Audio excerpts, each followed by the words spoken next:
Olá, bom dia, pessoal. Bem-vindos à nossa segunda aula do nosso programa de desenvolvedor Flutter. E conforme a gente tinha parado na aula anterior, vamos começar pela nossa Developer Experience. No universo de programação, sempre que surge uma nova linguagem, framework ou tecnologia, é comum enaltecer os seus benefícios e os problemas a que se propõe resolver. Mas pouco se fala sobre as coisas que são do nosso lado, né? Desde o princípio, um dos grandes destaques do Flutter ficavam para as funcionalidades que facilitam, e muito, o nosso trabalho como desenvolvedor. Lembra que o primeiro dos três pilares é o desenvolvimento rápido. Pois bem, graças ao Hot Reload e ao Hot Restart, nós temos uma experiência incrível. E realmente é, tá, galera? Eu não sei, né, se vocês chegaram a fuçar ali no Flutter esses dias aí, mas, cara, a velocidade com que a gente desenvolve, utilizando esses dois recursos básicos que fica, né? Essa máquina virtual do Dart que fica rodando o tempo todo. E o fato de você atualizar, dar um Ctrl S para salvar o arquivo e já atualizar a tua tela, tá? Facilita demais o nosso trabalho, sem ser obrigado a buildar e ficar olhando lá esperando acontecer e dar conflito. Se for dar pau, já dá pau no Ctrl S seu. Ele já te avisa que a sua alteração deu errado, ele não faz o hot reload. Então, cara, para gente que é desenvolvedor, isso daí ganha muito tempo na hora que a gente está trabalhando. É muito bacana esse recurso do Flutter, tá?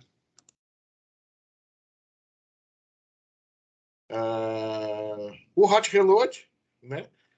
Alterações realizadas no código são refletidas em até 0,5 segundos no emulador ou no aparelho. E se tiver no Chrome também, tá? Porque a gente pode usar o Chrome para gente. Tô sem, sei lá, tô sem um celular para espetar aqui na USB.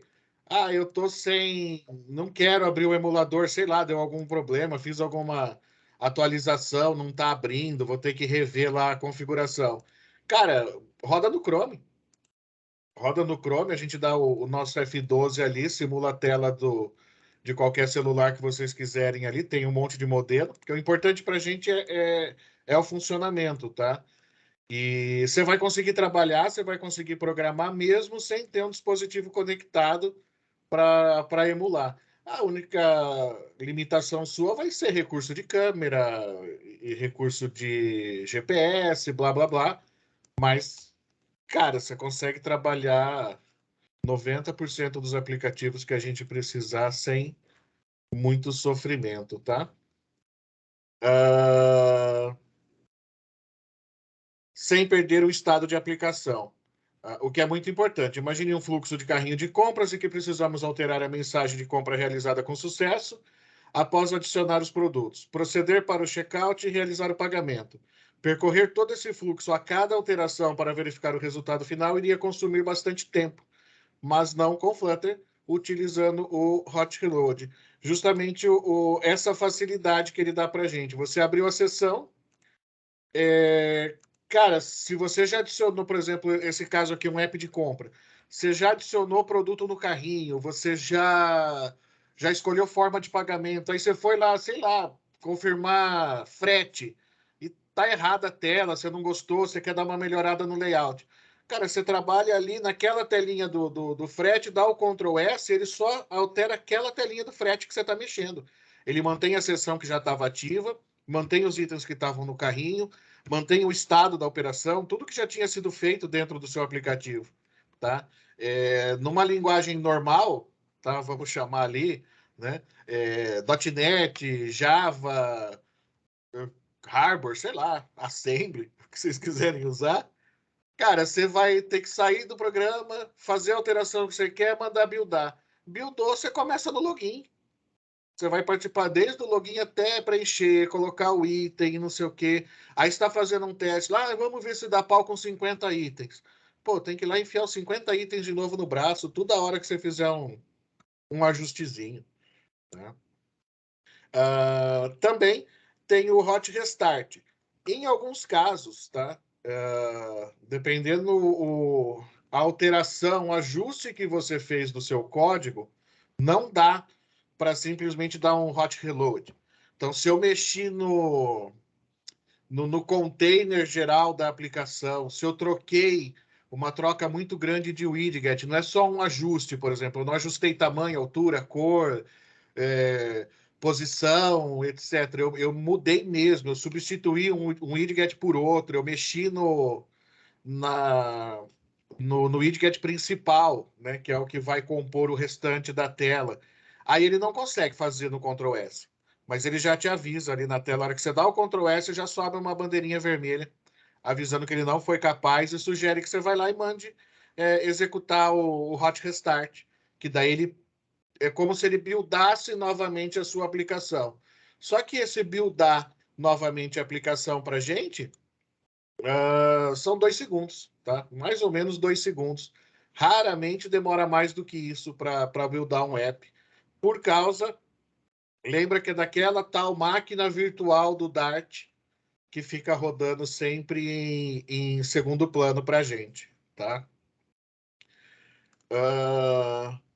E como é, né, que essa mágica, então, do Flutter acontece?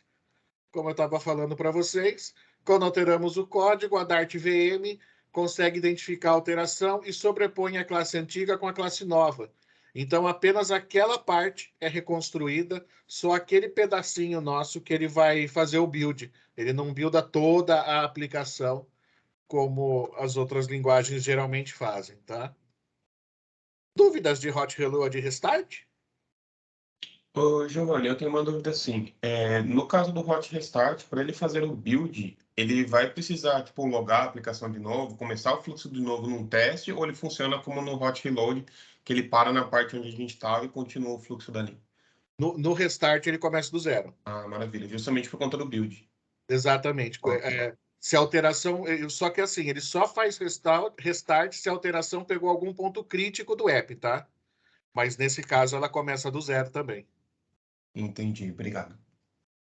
Bom, agora nós vamos aí para a anatomia de um app Flutter, tá? Para desenvolvimento, não importa se o app que a gente está criando é um híbrido para mobile, Android e iOS, se eu estou criando um desktop, se eu estou criando um app para web, ou se no momento de criar a aplicação eu disse que eu quero fazer para tudo, tá? Eu tenho opções de marcar todas as caixas ali. O que muda é na hora de buildar. Eu, por exemplo, eu quero um app para Android, para iOS, para web e desktop. Eu vou fazer 4 builds diferentes e gerar para cada versão o seu build. Lembra que ele converte praticamente o código em nativo, tá? Por isso que ele é rápido. Mas a anatomia do app, a estrutura básica que a gente tem de pasta é sempre a mesma, tá? Então ela inicia. Vocês estão conseguindo ver bem a tela, né? Sim, Sim. Beleza. Tá, então você tem lá o My First App, que seria o nome do meu aplicativo, quando eu iniciei a criação. A pastinha, as pastinhas com ponto lá, tanto a Dart Tool como a ideia é. A Dart Tool é o da máquina virtual, ela cria essa pasta, ela vai ficar não vai para o Git, a gente não manda ela também. A ideia também não. Ela é a pastinha praticamente do Android Studio ou do IntelliJ, que a gente for usar, ou do VS Code, é a pastinha que a gente for usar da IDE. A pastinha Android contém código nativo do Android. Então, por exemplo, se a minha aplicação ela vai trabalhar com GPS, eu preciso ir lá na pastinha Android, abrir o arquivo manifesto do Android e pedir permissão de usuário para utilizar a localização. Se eu vou usar, eu vou gravar alguma coisa no disco, eu preciso ir lá e pedir autorização para gravar no SD card, no armazenamento interno. Se eu for ler, eu preciso pedir permissão para ler. Então, é normal, como se eu estivesse codando nativo para Android. Mesma coisa para iOS. Então, a pastinha iOS contém o código nativo iOS. E isso que é bacana no Flutter, tá? Por exemplo, vamos imaginar que uma versão nova do Android coloque ali um provider muito complicado, muito específico para que eu acesse a galeria do celular. E o Flutter ainda não teve uma atualização para isso. Não tem ainda um widget preparado para essa nova atualização do Android. Cara, eu vou lá no site oficial do Android, vejo como que tem que ser feito esse provider, crio esse provider nativamente ali dentro das pastas do Android, tá? E vai rodar, porque ele vai, na hora de compilar, ele vai juntar o código nativo com o meu código Flutter. Então, de dentro do Flutter, eu consigo chamar uma função que eu criei nativa dentro do Android. Idem para iOS. Tá? Então, eu consigo mesclar códigos nativos com os códigos de Flutter sem problema nenhum. Tá? A pasta lib é a pasta que contém o nosso código. Né? Já devia ter clicado, né? A pasta lib é a pastinha realmente do código Dart. Dentro da pasta lib, eu posso criar as minhas subpastas para deixar o app organizadinho. Tipo, cara, eu quero desenvolver sempre no padrão MVC. Vou criar minhas pastinhas model, minhas pastinhas de view para colocar a tela e vou colocar as regras de negócio separadas. Eu vou criar uma pastinha para componentes ou widgets para mim colocar tudo que eu personalizar para ficar separado, caso eu queira reaproveitar, tanto nessa aplicação como em outra, é mais fácil depois para mim copiar, para mim mover de um app para o outro. Tá? Na hora da compilação, ele compila o que está na pasta lib. Então, obrigatoriamente, vai ter que estar aí dentro o nosso código Dart. Tá? Depois, o padrão de começar do zero é ter o arquivo main, que é o arquivo principal. Esse arquivo sempre tem que existir, tá? E se eu não tiver nada na main, ela só for abrir a home para abrir uma opção, a main ela simplesmente vai ter a parte de navegação para chamar a home e não faz mais nada. Mas tem que ter um arquivo chamado main.dart. Tá? Isso é meio que obrigatório para a gente trabalhar. A pastinha teste é onde a gente vai colocar os testes unitários, né? A grande maioria clica e dá um delete nela, né? Porque não faz os testes, mas se a gente for fazer os testes, é aí dentro que eu vou colocar.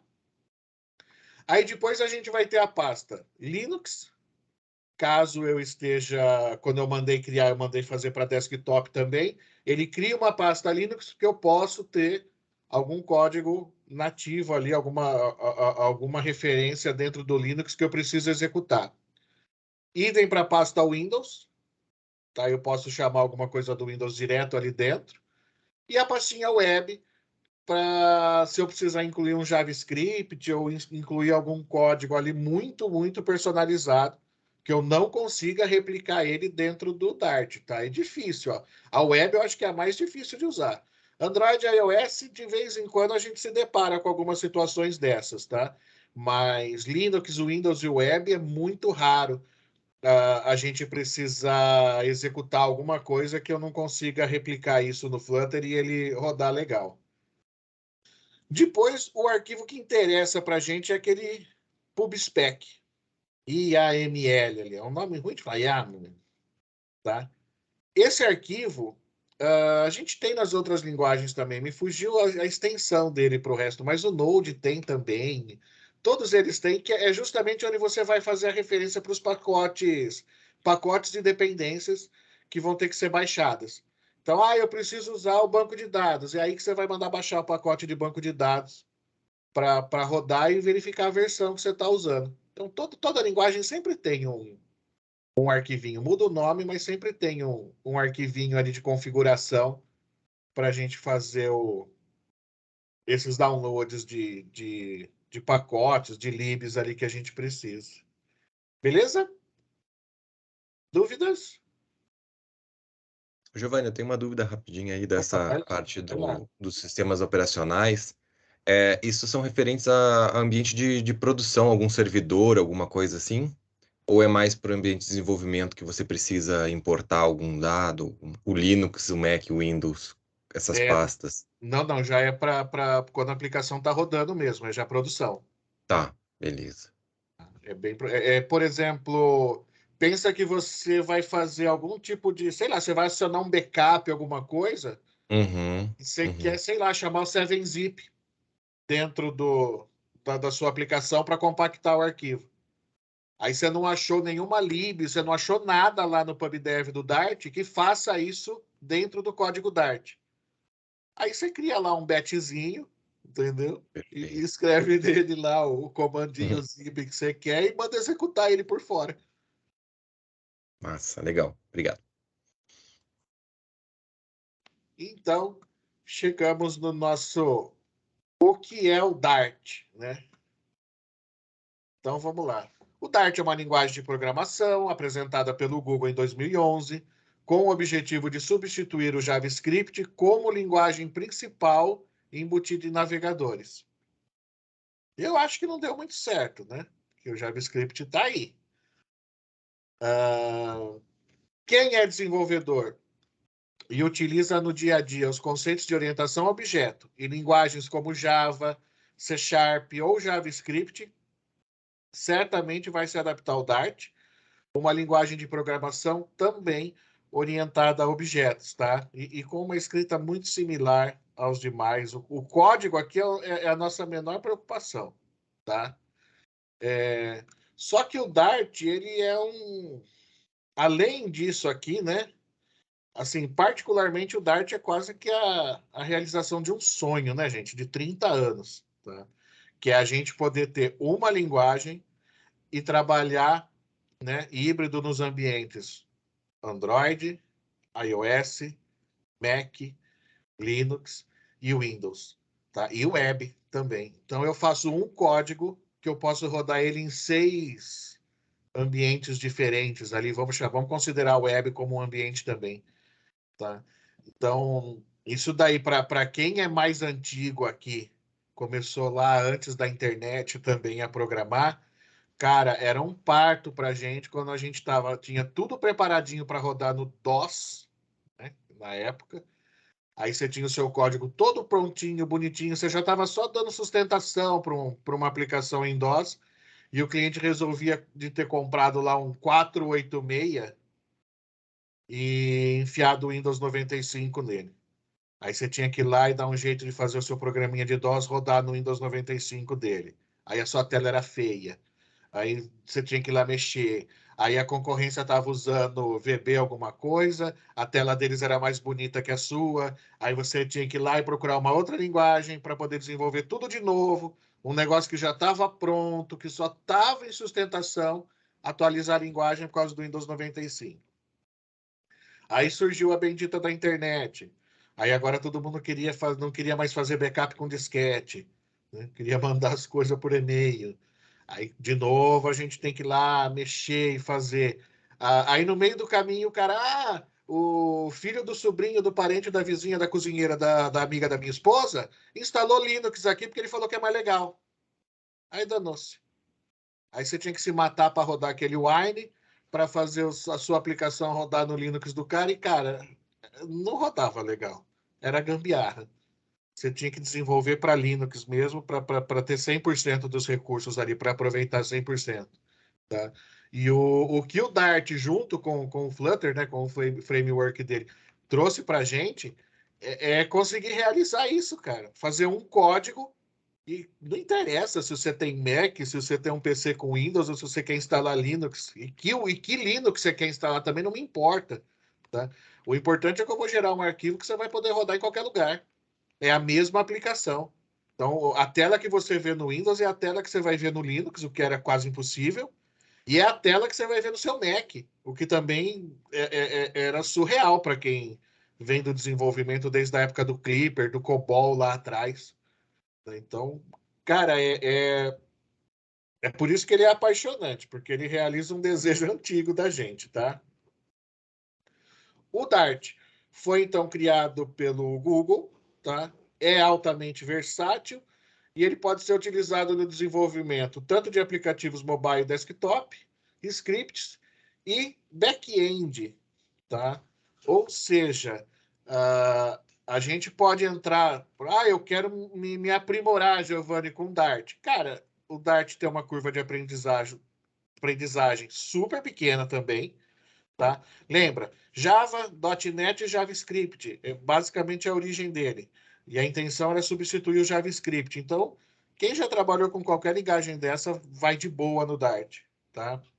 E o fato dele permitir o back-end permite que eu trabalhe uma linguagem só. Tá? Olha que coisa bacana. Então, eu não preciso aprender HTML, eu não preciso aprender CSS, eu não preciso de nada.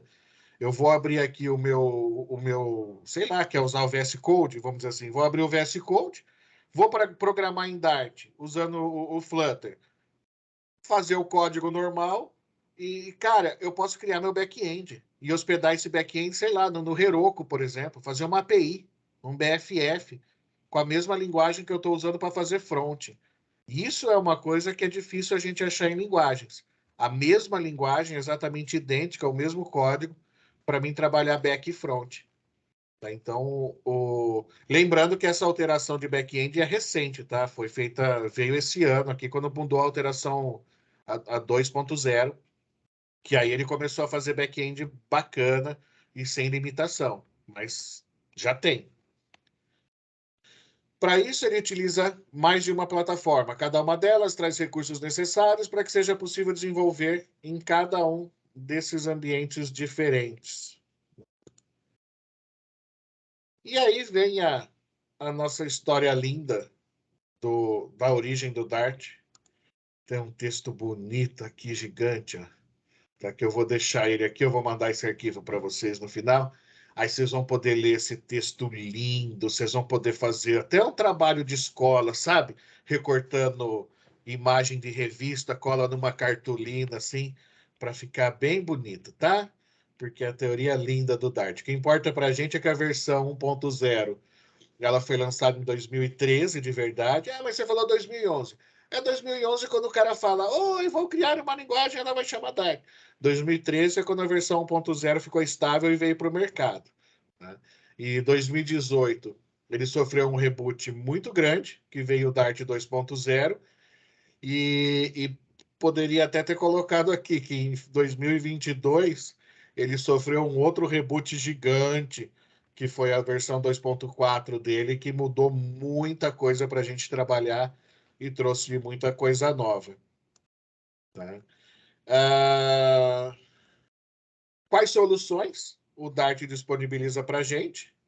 A primeira delas é o nativo, tá? Utilizado direto no desenvolvimento mobile, desktop e de servidores. Para realizar a produção de código, ele inclui a máquina virtual, a VM dele, tá? Ela executa sozinha, a gente não precisa mandar executar nada. Liberou o plugin, falou que é um novo projeto em Flutter, por exemplo, na sua IDE, um novo projeto Dart. Na tabela, o plugin já aciona a máquina virtual dele. A compilação dele é JIT, tá? Que é Just in Time, e o compilador AOT, que faz no Array of Time. Tá? Ele reúne o código para Dart de forma nativa e vai rodar no ARM ou no x64 que vocês estiverem trabalhando. Dart Web, cara, tem como foco o desenvolvimento web e traz o Dart DevC, que compila o código para o desenvolvimento, e o Dart2JS, que é indicado para fazer o build para a produção. Nesse caso, o resultado final é um JavaScript, que será facilmente interpretado por qualquer navegador, visto que essa é a linguagem universal. Então, se eu estou trabalhando para mobile ou para desktop, ele gera um código nativo, seja para Android, seja para iOS, ou seja para Windows, Mac, Linux aqui. Se eu estou trabalhando para Dart Web, cara, ele vai converter o que a gente fez em Flutter para um JavaScript gigante. E ali ele vai conseguir interpretar. Tá? Eu já falei isso aqui da outra vez, mas só para reforçar, a compilação JIT é realizada no browser, em tempo de execução, tá? E a OT é realizada durante o build, ou seja, o browser já vai ter o JavaScript pré-compilado. O que eu preciso para desenvolver com Dart? Dependendo do objetivo do desenvolvedor, para criar aplicações web, server ou script de comando, por exemplo, recomenda-se utilizar o Dart SDK, que é uma espécie de biblioteca e ferramenta de linha de comando. Se o objetivo é desenvolver mobile, essa ferramenta não é necessária, mas você precisa instalar o Flutter, que é o framework de desenvolvimento mobile que permite fazer aplicações híbridas com performance de nativa. Aí, aqui vem a lista das opções que a gente tem aqui de IDE, tá? Para realizar a etapa de codificação, é possível utilizar extensões e plugins que são compatíveis com o IntelliJ. Tá, o IntelliJ é o Android Studio bombadinho, né? O VS Code, que muita gente prefere por ele ser mais leve, tá? O Sublime, que é legal também para programar. O Atom e o Vim, que são os principais ali que se utiliza na programação. Eu não coloquei aqui o Android Studio, porque o Android Studio é o IntelliJ, né? É basicamente a mesma IDE, tá? Particularmente, eu uso o Android Studio quando eu vou desenvolver mobile. Ah, por quê? Porque o Android Studio gerencia a máquina, o emulador mais fácil e controla melhor as atualizações do Android. Quando eu estou usando o VS Code, às vezes eu corro o risco de ficar com o Android desatualizado. Ele não sinaliza para mim toda vez que o Android tem uma grande atualização, principalmente quando é atualização no emulador, no virtual do emulador. Então, às vezes eu estou rodando um emulador com problema ali, que ele tem já um problema crítico, já foi corrigido, e eu não percebi porque eu não fui lá abrir o Android Studio e mandar atualizar o emulador, tá? Dúvidas? Não? Então chegamos no nosso brinquedo, nos nossos widgets. Todo aplicativo Flutter é um widget, composto de outras centenas de widgets. Portanto, entendê-los mais do que a nossa obrigação. Uma coisa bacana é que a própria documentação do Flutter, eles deixam claro que a inspiração para os widgets vieram do React. Tem uma galera aqui que gosta de React, né? E quem já pegou para mexer, eu fui dar uma fuçadinha no Flutter. Achou muita similaridade com algumas coisas do React. É justamente porque ele foi a fonte inspiradora deles, tá? Assim como no framework do Facebook, todo aplicativo é baseado em componentes e no Flutter é baseado em widgets. O desenho do Lego aqui do lado é proporcional mesmo, tá? Porque esse desenho é o resumo que a gente precisa fazer. Eu sempre tenho que ter uma base para me montar o meu castelinho de Lego. E, cara, eu tenho que escolher as peças certas para montar.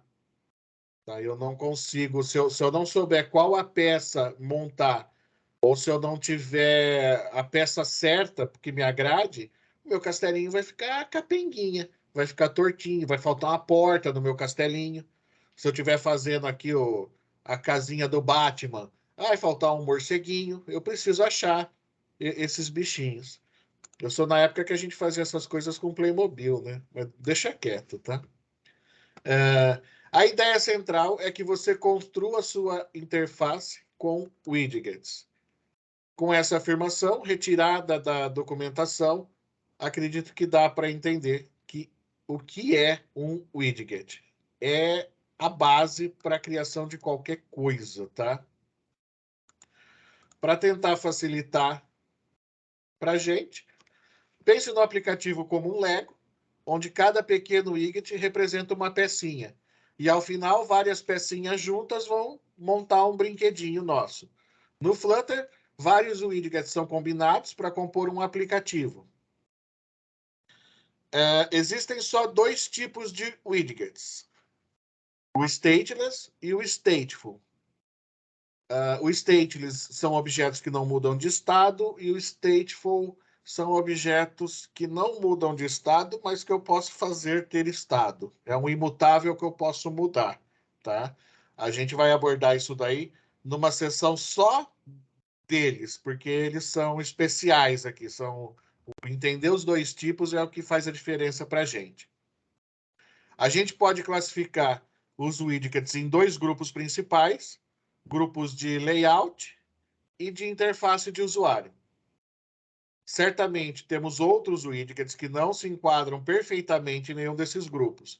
Mas para começar, fica fácil com essa divisão para identificar quando e quais widgets a gente vai utilizar para criar a nossa interface. Widgets de layout são aqueles que se preocupam apenas em posicionar outros widgets, tá? Os principais que a gente usa é o scaffold, o stack, o row, o column, e teria um quinto aqui que eu não coloquei, que seria um container, tá? Container ou um sized box, que é quando ele tem um tamanho fixo para a gente trabalhar. A função desses caras é ser a base para eu colocar outros widgets dentro. É aquela do desenho que a gente tinha visto anterior, é a base branca. É o cara onde que vai ficar no chão para que eu possa empilhar os meus Legos em cima, tá? E os widgets de interface são aqueles que realmente eu vou mostrar para o meu usuário, que é um texto, é um botão, é um Swift, é uma imagem. Aí tem uma série é um card, tem uma série de outros widgets para a gente deixar a tela bonita, tá? No catálogo oficial, a gente tem mais de 170 widgets documentados. No final aqui da apostila, eu tenho uma lista para vocês, tá? De links para acessar. Tem os links do Dart, tem os links do Flutter, tem o link para o vídeo de lançamento, aquele que eu falei em 2018. Tem o link de lançamento, tem o de 2019 dos vídeos para a gente acompanhar depois, porque é bacana ter a história ali, tá? E já existem mais de 170 documentados, tá? O pessoal vai atualizando com frequência ali o catálogo. Precisamos dar destaque para dois conjuntos de widgets amplamente utilizados, que a gente já até comentou, que é o Material e o Cupertino, tá? O Material, que vem do Material Design, layouts para o Android, e Cupertino traz as definições de design para a gente para o iOS. Ambos os pacotes nos fornecem widgets prontos para uso, bastando importá-los no nosso projeto e utilizar. O time do Flutter é responsável pela construção e manutenção de cada um deles. Caso tenham mudanças ou novos componentes para plataformas, é questão de tempo até serem implementados. Nada nos impede de criarmos um app com a cara do iOS e rodar ele no Android, e vice-versa, criar ele com a cara do Android e rodar ele no iPhone, tá? Também não significa que nosso aplicativo sempre terá uma aparência no estilo iOS ou no estilo Android, tá? Muito pelo contrário, o Flutter ele permite que você personalize demais a interface, tá? Ela vem um padrãozão, por exemplo, eu acesso lá o Material e tem um padrão de texto. Cara, dentro desse padrão de texto, ele tem ele deixa eu mexer o que eu quiser. Então eu faço qualquer coisa lá dentro e muito simples de fazer essas alterações, tá? Até o tema, vocês vão ver no final ali do arquivo depois que tem o Panache que ele deixa eu criar o tema completo para minha aplicação. Ele já cria um custom theme para mim não me preocupar com cor de nada. Eu já deixei pronto, tá? Dúvidas? Então, vamos para nossa stateless versus stateful. Já dissemos anteriormente que no Flutter temos apenas dois tipos de widgets. Stateless, widgets que não têm estado alterado, e stateful, widgets que têm o seu estado alterado. Aí a gente pega a documentação da API e a gente vai ter essa afirmação. Um widget é uma descrição imutável de parte de uma interface de usuário. E aí vem a pergunta, né? Como assim? Dois tipos. Um é mutável e não mutável, e a API diz que ambos são imutáveis. Acho que o mais complicado do Flutter é entender esse mutável e imutável dele, tá? Vamos lá. A documentação também complementa com a seguinte afirmação: o widgets por si só não possuem estado mutável. Todos os campos devem ser final. Se precisar associar um estado mutável a um widget, considere utilizar o stateful, que cria um objeto do tipo state. Logo, podemos assumir que um objeto state, o widget do tipo stateful widget, torna-se mutável. Meio enrolado isso, né? Mas vai ficar mais fácil na hora que a gente começar a ver o código, tá? Mas basicamente eu tenho esses dois tipos. Stateless, vou fazer, por exemplo, a main. O que a main, o arquivo main.dart, faz dentro da minha aplicação? Nada. Ele redireciona, por exemplo, para o splash. E do splash vai para home. Cara, ele não tem contador, não tem nada. Não, ele é stateless. Ele é o mais simples, porque ele não gerencia estado de nada. Tá?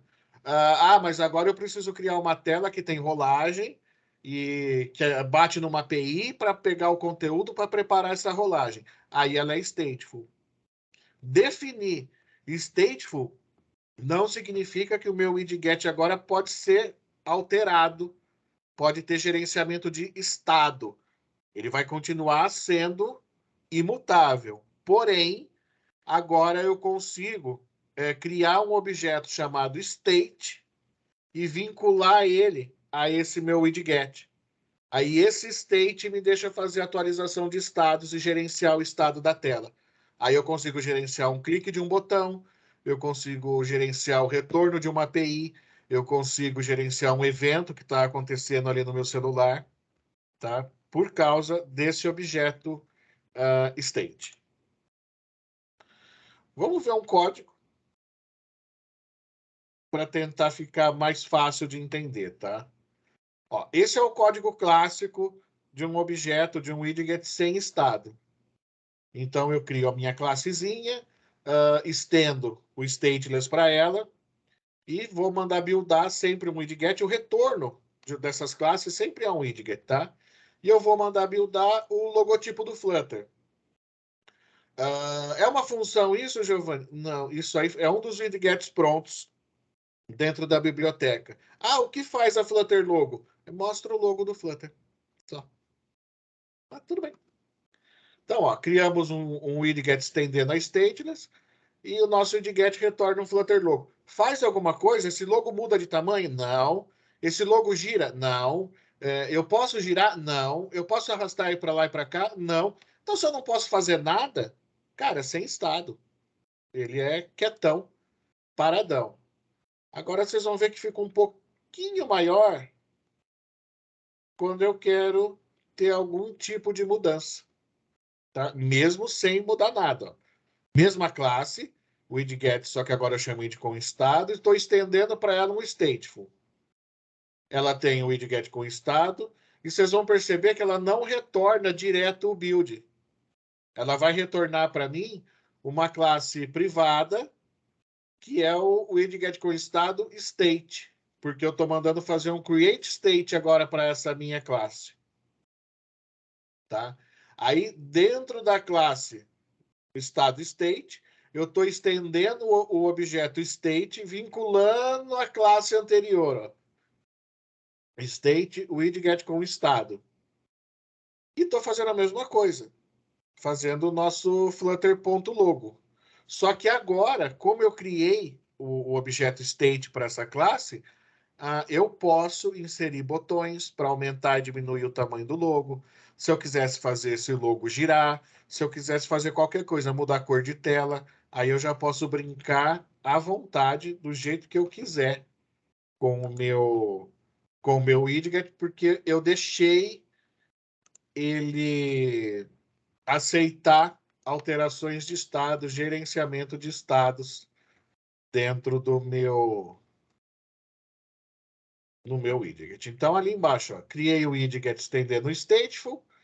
Nosso widget, através da função createState, retorna o widget com o estado state. Tá? O underlinezinho lá é que vai fazer ele ser privado. Tá? Ele usa o padrãozão, acho, vocês conhecem ali. Agora, então, o widget com o estado estende um objeto state, aonde a gente consegue armazenar as informações que podem ser lidas e atualizadas. Com esse objeto, temos acesso a um método que chama setState, que quando é executado, faz com que nosso widget seja reconstruído. Ou seja, ao atualizarmos uma informação, executamos o setState e o nosso widget é reconstruído com a informação atualizada. O widget com o estado state retorna o Flutter logo, né? Simplesinho, por enquanto, tá? Imagina uma lista. Uma lista, sei lá, de bancos. Eu abri a minha lista com 10 bancos. Peguei de um JSON. Aí, montei a lista bonitinho. Tá aparecendo na tela. Aí eu clico lá, ver mais. Eu vou bater numa API, ele vai me trazer uma lista de 500 bancos. Lógico, existem métodos, né, para não travar a tela e tal, mas ele vai chamar a API, aguardar o retorno. Quando essa API trouxer os 500 bancos, trouxer esse JSON para mim, eu vou chamar um setState. Aquele bloquinho da lista é atualizado. Aquele componente, aquele widget da lista. O resto da tela eu deixo como está. Eu não preciso me preocupar com ela. É esse o gerenciamento de estado que dá trabalho para a gente. É quando eu posso alterar só o widget que me interessa, eu vou lá e troco só o leguinho que me interessa, ele era branco, eu quero ele azul, ele era azul, eu quero ele laranja, mas não preciso refazer a base toda, para mim não precisar perder sessão e voltar para o login. É aí que eu falei para vocês, a gente tem o gerenciamento de estado, geralmente a gente faz ele simples, 90% dos aplicativos é simples, mas existe alguns gerenciadores de estados, assim como no React Native a gente tem o Redux, o SAG e o Tank. Dentro do Flutter a gente vai ter o block, por exemplo, para a gente controlar melhor isso daí. Se eu estou fazendo uma alteração muito gigante dentro do meu app, tá? Esse carinha aqui eu vou abrir o código, a gente vai brincar com ele um pouquinho daqui a pouco, tá? Para ver isso funcionando. Não, amanhã. Amanhã a gente vai brincar um pouquinho com esse código. Já sabemos então na teoria, então vamos para a prática, o que é que o state fornece para a gente. Aquele objetinho nosso, Flutter Logo, ele tem uma propriedade que chama size dentro dele, que é justamente onde eu posso informar o tamanho que eu quero o logo. Tá? Com isso, já sabendo que tem... Como que eu sei que tem essa propriedade, Giovanni? Porque eu cliquei lá entre os dois parênteses e dei um Ctrl espaço. E como a gente tem hoje muito atalho, muito facilitador, ele mostrou um size, eu fui ciscar e fui ver o que o size fazia. Coloquei um número qualquer e vi que aumentava o tamanho do desenho. Ou eu sou mais esperto e fui lá na documentação oficial do Flutter e procurei Flutter Logo e vi tudo que eu posso fazer com ele. Beleza? Então, dentro da minha classe com o estado state, que é a que eu estou estendendo o objeto state dela, o que eu fiz? Criei uma variável chamada tamanho e coloquei lá um valor de 32 para ela. Criei um método, uma funçãozinha chamada aumentar, que chama o setState, chama o método que faz a atualização do state, do estado, e mandei ele só atribuir tamanho ao tamanho que já tinha, que era o 32, mais 16. Criei um outro métodozinho chamado diminuir, coloquei ali dentro o gerenciadorzinho de estado, então vou mandar chamar um setState, e ele vai trocar o valor de tamanho para o que tinha, menos 16. Aqui dentro do nosso build, vocês vão perceber que eu não fiz alteração nenhuma. Em momento algum eu precisei ir lá e mexer no Flutter Logo e dizer que ele está vinculado a um setState, que ele existe alguma coisa. Não, porque na verdade quem vai fazer alguma coisa é o botão. Eu vou criar um botão de mais e um botão de menos que vai executar isso daí para a gente. Tá? Não vai dar tempo hoje, mas já vai ficar marcado para na próxima aula eu estar com o meu Android Studio aberto e nós vamos fazer esse código junto, tá? Nós vamos codar essa alteraçãozinha, nós vamos criar esse primeiro aplicativo junto e vamos brincar de aumentar e diminuir o tamanho desse logo para vocês verem como que é fácil o gerenciamento de estado, como que é fácil trabalhar dentro do state do Flutter. Beleza? Dúvidas?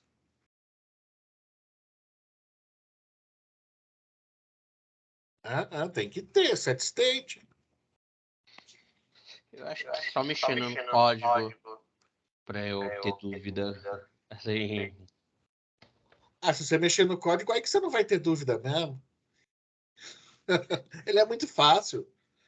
Ô, O Giovanni, Edivaldo ligou a câmera aí, ó, ele sabe como é fácil mexer no Flutter. Tem uma questão também, que na época que eu estava estudando, o pessoal sempre fala do tipo assim, sempre cria stateless. Tudo que você for fazer, cria stateless. Aí, quando você perceber que precisa gerenciar o estado, fazer alguma coisa, aí você muda para stateful. Porque parece que tem uma questão também de desempenho se você ficar criando, tipo, o stateful toda hora, entendeu? Consumo de Aí, memória. Sempre vai ter consumo de recurso. então, aí eu vi que se você sempre deve criar como stateless, sempre. Aí quando você vê que, pô, eu preciso fazer aí um aumentar, diminuir, aí você vai lá e converte. Inclusive no Visual Studio Code, tem um facilitador lá que quando você clica o botão direito em cima do stateless, aí vai aparecer assim, converter para stateful. Aí, tipo, o negócio só faz automático, sabe? É bem legal. No Android Studio também, tá? No Ah, Android legal. Studio você troca o stateless pelo stateful, aí ele vai abrir uma lampadazinha amarela ali, você clica e coloca adicionar métodos, ele vai e cria essa parte da É. classe privada ali que adiciona o state para você, aí é só completar depois com código. O problema disso realmente é consumo de recurso, tá? É só isso. Na verdade, a gente mata isso daí quando faz a análise do app, antes, tá? Eu costumo brincar sempre tem um post meu por aí que é aquela regra dos 6 P's, né? Planejamento prévio perfeito previne a performance pobre, tá? Se você pegou um app para fazer e você dedicou 1 ou 2 dias para estudar o que vai fazer, cara, na hora de montar você já definiu antes quem vai ser stateless, quem vai ser stateful e como você vai componentizar isso daí. Porque daí você já descobriu se você vai replicar muito card, se você vai replicar muito botão, se você vai replicar muito componente similar, tá? Porque daí eu posso personalizar eles passando como parâmetro que eu quero. Eu vou lá e crio o widget como componente para mim deixar a minha aplicação mais padronizada, mais bonitinha. Dá para fazer um trabalho bem bacana com ele, tá? Fala, Zanoni. Ô, Giovanni, surgiu uma dúvida para mim, que, tipo, quando, por exemplo, você tem essa função aumentar, por exemplo, daria para fazer ela ser uma função assíncrona? Tipo, e fazer uma requisição? Sim. Ou tipo, não? Como que geralmente a galera faz? Usa aquele Future Builder Isso, lá? ela, assim, você consegue fazer ela assíncrona. É bem parecido a criação, só que daí ela não vai ser só desse jeitinho assim, void aumentar. A gente teria que ter um Uhum. filter de que tipo, tá? Aham. E aí você e pôr um await também.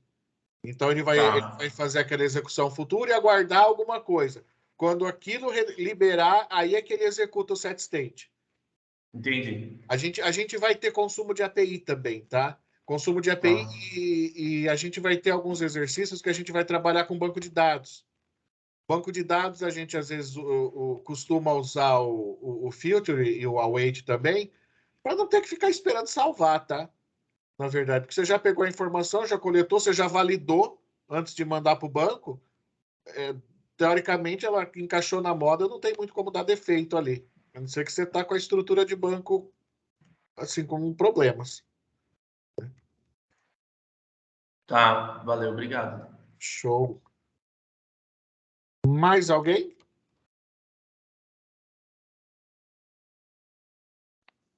Javeiro, não tem nenhum Javeiro com dúvida?